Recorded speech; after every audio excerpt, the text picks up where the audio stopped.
കരുവന്നൂർ കേസിൽ മുഖ്യപ്രതികളെ മാപ്പുസാക്ഷിയാക്കിയത് ബിജെപിക്ക് വേണ്ടിയാണെന്ന് സിപിഎം സംസ്ഥാന സെക്രട്ടറി എം.വി. ഗോവിന്ദൻ ആരോപിച്ചു. ബാങ്കിനെ രക്ഷിക്കാൻ ശ്രമിച്ചവരെ ഇഡി പ്രതിയാക്കിയത് ബിജെപിക്ക് വേണ്ടിയാണെന്നും അദ്ദേഹം പറഞ്ഞു. കേന്ദ്ര ഏജൻസികളെ ഉപയോഗിച്ച് ഇവിടെ ഇഡിയെ ഉപയോഗിച്ച്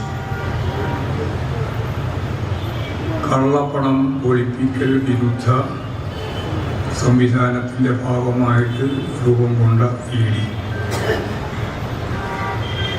അവരെ ഉപയോഗപ്പെടുത്തി എങ്ങനെ നമ്മുടെ ജില്ലയിലും കേരളത്തിലുടനീളവും കമ്മ്യൂണിസ്റ്റ് വിരുദ്ധ വേട്ട നടത്താം എന്നതിൻ്റെ പരീക്ഷണമാണ്.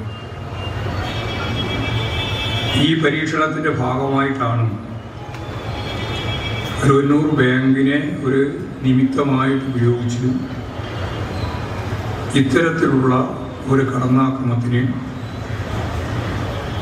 പാർട്ടിക്കെതിരായിട്ടാകെ പാർട്ടി നേതൃത്വത്തെ തന്നെ ചേർത്തുകൊണ്ടുള്ള ബോധപൂർവമായ കടന്നാക്രമണം ആരംഭിച്ചിട്ടുണ്ട്.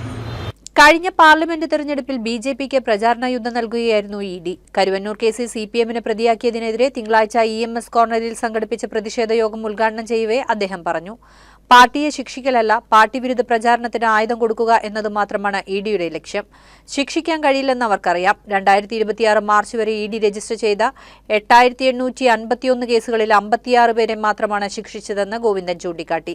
സിപിഎം ജില്ലാ സെക്രട്ടറി KV അബ്ദുൽ ഖാദർ അധ്യക്ഷനായി. സംസ്ഥാന സെക്രട്ടേറിയറ്റ് അംഗം PK ബിജു, PK ഡേവിസ് തുടങ്ങിയവർ പ്രസംഗിച്ചു. പാർട്ടി നേതാക്കളായ ബേബി ജോൺ, MM വർഗീസ്, MLA മാരായ AC Moideen, C Raveendranath, UR Pradeep, Xavier Chittilappilly, NK Akbar, ജില്ലാ പഞ്ചായത്ത് പ്രസിഡന്റ് മേരി തോമസ് തുടങ്ങിയവർ പങ്കെടുത്തു. Dileep Sarkis study abroad PhD നിങ്ങൾക്ക് ഇനി വിദേശത്തും ചെയ്യാം. Europe is the hope. Dileep Sarkis is the path. Dileep Sarkis study abroad.